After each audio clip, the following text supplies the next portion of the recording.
Corona की आपदा में हम सोए नहीं रहे।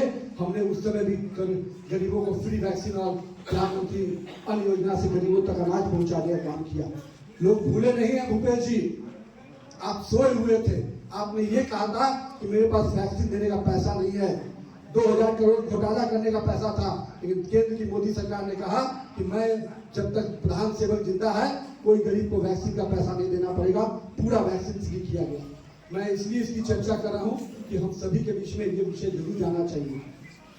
और मैं आप सभी से कहूँगा कि आने वाला समय पंडेरिया के विकास के साथ छत्तीसगढ़ का विकास का संकल्प भारतीय जनता पार्टी के लिए अगले 2 दिन में जब भाजपा का मन की बात छत्तीसगढ़ मन की बात का घोषणा पत्र आएगा तो निश्चित रूप से उसमें सारी कल्पनाओं को आप देखेंगे। बहुत बहुत शुभकामना भावना।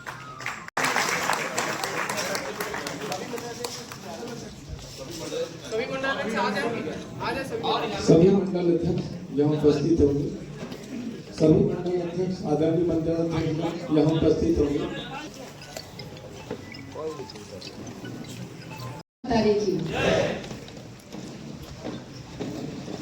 आज हम सब के लिए बहुत खास दिन है। खास दिन इसलिए बोल रही हूँ क्योंकि आज एक ऐसा अवसर आया है कि पंडेरिया विधानसभा के प्रत्याशी के रूप में मुझे अवसर मिला। और मुझे अवसर मिला इसलिए ज़्यादा खुशी है कि मुझे लोगों की सेवा करना है। और राजनीति में आने का मैंने शुरू से ही सबसे यही बात कही कि राजनीति में आने का जो मेरा उद्देश्य है वो सेवा को लेकर ही है। और उन्हीं सेवाओं के आधार पर जो मैंने जिला पंचायत में काम किए थे और उन्हीं को आधार बना करके मैंने विधानसभा में भी अपने लिए खुद के लिए कुछ संकल्प लिए हैं कि मैं अगर जनप्रतिनिधि हूँ तो मुझे क्या सेवाएं मेरे तरफ से जनता को मेरी होनी चाहिए, क्या सेवाएं जनता को जरूरी है, क्या प्राथमिकताएं होनी चाहिए। तो कुछ विषय जो है हमने अपनी टीम के साथ चर्चा करके आदरणीय के मार्गदर्शन में कुछ विषय जो यहाँ पे तय किए हैं वो आप सबके सामने आज मैं रखना चाहती हूँ। हमारे मंच पर आदरणीय नितिन नवीन जी हैं जो छत्तीसगढ़ के सब प्रभारी हैं, आदरणीय तारकिशोर जी जो बिहार से डिप्टी सीएम रहे हुए हैं, रणधीर सिंह जी जो विधायक हैं और जिनका राजनीतिक सफर काफी लंबा है, बहुत अनुभवी है।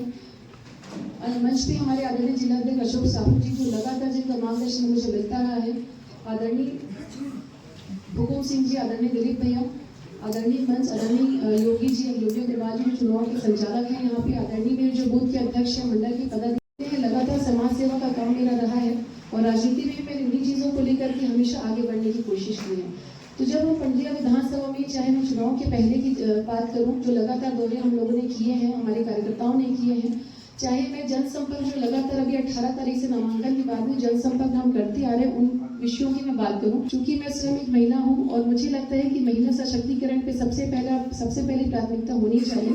तो उसके आधार पर चूंकि हम जानते हैं हमारा छत्तीसगढ़ स्व सहायता समूह की बहनों की संख्या बहुत ज़्यादा है और हमेशा उनकी एक मांग रही है कि हमारे क्षेत्र में हमारी बैठक के लिए, हमारी मीटिंग के लिए कोई व्यवस्था नहीं होती है। कभी हमें पेड़ के नीचे या कभी किसी भवन को किराए पर लेकर के बैठक करना पड़ता है।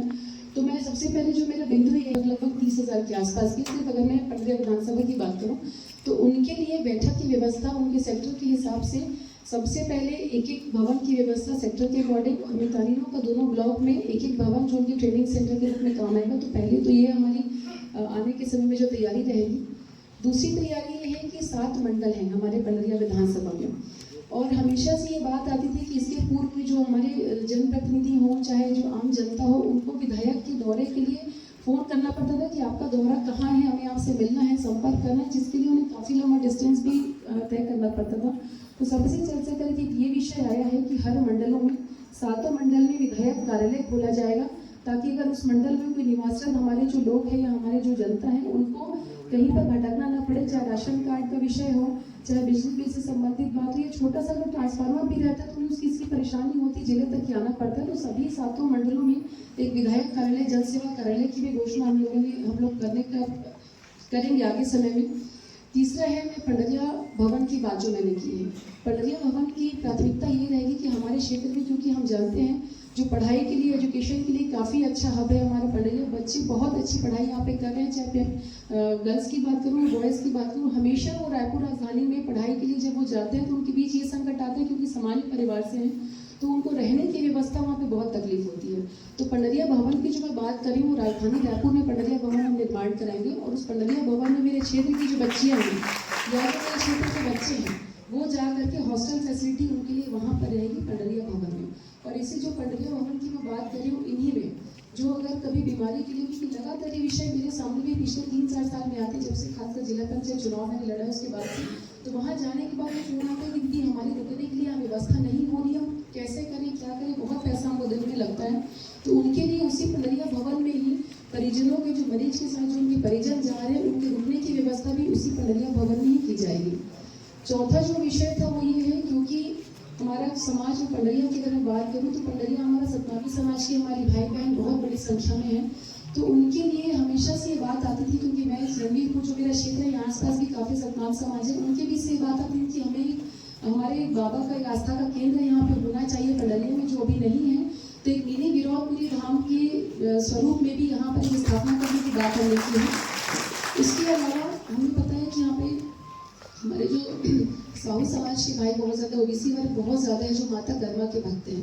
तो क्योंकि हम धार्मिक है, छत्तीसगढ़ में, भारत में हमारी संस्कृति, हमारा धर्म हमारे सर्वोपरि है, तो उस चीज़ को ध्यान में रखते हुए माता कर्मा का भी भव्य मंदिर का निर्माण करने की पंडरिया विधानसभा में बात की गई है। और खास करके अगर पंडरिया, प्रॉपर पंडरिया की बात करूँ, पंडरिया मंडल की बात करूँ, तो वहाँ से जो बातें आती हैं, चाहे हाईटेक बस स्टैंड की बात हो या एक व्यवस्थित जो पंडरिया होना चाहिए, जो वाकई में विधानसभा का स्वरूप है, पंडरिया जो एक सेंटर है, मैं उसकी बात करूँ तो उसके सौंदर्यीकरण के लिए बहुत सारे विषय हैं, और बहुत डिटेल में जाऊँगी तो समय काफ़ी लगेगा। छोटे छोटे बहुत सारे जो बिंदु हैं, लेकिन मुख्य विषयों पे जो मुझे चर्चा करने थे वो यही जो मुख्य बिंदु है यही है। तो अब और एक महत्वपूर्ण विषय जो मुझसे छूट रहा था वो ये है कि सुतिया पाठ न्याय विस्तारीकरण को लेकर के विषय काफ़ी हमेशा से बहुत बदलते रहा है। सुतिया पाठ ऐसा विषय है जो लगभग पानी की कमी के कारण 45 गाँव प्रभावित थे। तो भारतीय जनता पार्टी की सरकार थी, आप सभी विषय से अवगत हैं। 16 करोड़ रुपए जो सुतिया पाठ न्याय विस्तारीकरण के लिए सैंक्शन हुआ था भारतीय जनता पार्टी की सरकार के टाइम में, लेकिन 2018 में कांग्रेस सरकार बनने के बाद में वो योजना बंद कर दी गई है। तो प्राथमिकता ये रहेगी, हमने पहले भी हमारे भाइयों ने, भारतीय जनता पार्टी के भाइयों ने, हम सब ने उसके लिए आंदोलन भी किया है, और आगे हमारी सरकार बनती है तो पंडरिया विधानसभा में हमारे खासकर रणवीरपुर और लोहारा मंडल में ये प्राथमिकता रही कि सुतिया पाठ न्याय विस्तारीकरण का काम जो बंद हो गया है वो प्रमुखता से मैंने अपने गारंटी पत्र में डाला है। और उसके बाद एक जो मांग आती है शक्कर कारखाने की, जो काफ़ी प्रमुखता से पूरे क्षेत्र की मांग है। 2 शक्कर कारखाने हम भारतीय जनता पार्टी की सरकार की ही देन है, और तीसरा शक्कर कारखाना जिसकी मांग लगातार आ रही है, वो मैं आपको विश्वास दिला रही हूँ कि हमने अपने घोषणा पत्र में, गारंटी पत्र में डाला है, वो भी मेरी प्राथमिकता रही कि तीसरा शक्कर कारखाना भी हमारे पंडरिया विधानसभा में खुले। मुख्यमंत्री से मैंने आपको अवगत करा दिया है, और यही विषय लेकर के आप सबके बीच आए। मैं बहुत हृदय से आप सबका अभिनंदन करती हूँ, पूरे मेरे मीडिया भाइयों का अभिनंदन करती हूँ कि आपका सपोर्ट हमेशा मुझे बहुत मिला है। और साथ में जितने मेरे भाई सामने बैठे हैं, हमारे जो भारतीय जनता पार्टी का परिवार है, साथ में जो मंचासीन अतिथि हैं, मैं सबका हृदय से अभिनंदन करूँगी कि उत्साहवर्धन करने के लिए सब हमारे सामने यहाँ पे आज आपके सामने उपस्थित हुए हैं। और निश्चित ही हमें विश्वास है कि आने वाले समय में आप सबके सहयोग से पंडरिया विधानसभा इसका नया रिकॉर्ड बनाएगा। रिकॉर्ड मत से हम यहाँ से जीतेंगे, मुझे पूरे इस चीज़ का विश्वास है। प्रेस विज्ञप्ति शायद मिल गया होगा या लेके जाएंगे, आप सबसे आग्रह है। इस विषय में हमारे जो जिले की प्रभारी छत्तीसगढ़ श्री राणा रणधीर सिंह जी, माननीय विधायक एवं पंडरिया विधानसभा क्षेत्र के प्रभारी, हम सबों के उम्मीदवार जिनके क्षमता है और यही लगन और समाज सेवा का भाव इन्हें भारतीय जनता पार्टी से अंतर्राष्ट्रीय सबसे बड़े राजनीतिक दल के उम्मीदवार के रूप में आज आपके बीच है। इसके पीछे कहीं न कहीं इनके एक स्वाभाविक, एक नैसर्गिक जो समाज सेवा का भाव है, यही भाव इन्हें यहाँ तक पहुंचाने का काम किया है। कार्यकर्ता मित्रों, आप पर एक बड़ी जिम्मेदारी है। छत्तीसगढ़ राज्य से ओर चल पड़ा है, उसे रोकने की आवश्यकता है। यशस्वी प्रधानमंत्री जी के नेतृत्व में देश ने 9 वर्षों में एक राष्ट्रीय और अंतर्राष्ट्रीय स्थिति पर बड़ी अग्रही दी है।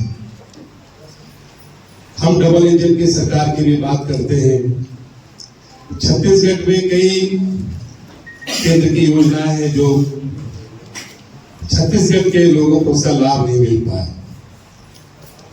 उसके लिए हमारा जो नेतृत्व है इन सारी चीजों को देख रहा है। लेकिन भावना दीदी ने जिन मूल्यों को लेकर, जिन संकल्पों को लेकर भारतीय जनता पार्टी के उम्मीदवार के रूप में सेवा का संकल्प लिया, उस संकल्प पे पूरी ईमानदारी है, यह मैं दावे के साथ कर। मैं तो जगत जननी सीता मैया के राज्य से मिथिलांचल से आया हूँ, जहाँ महासीता का जन्म हुआ था।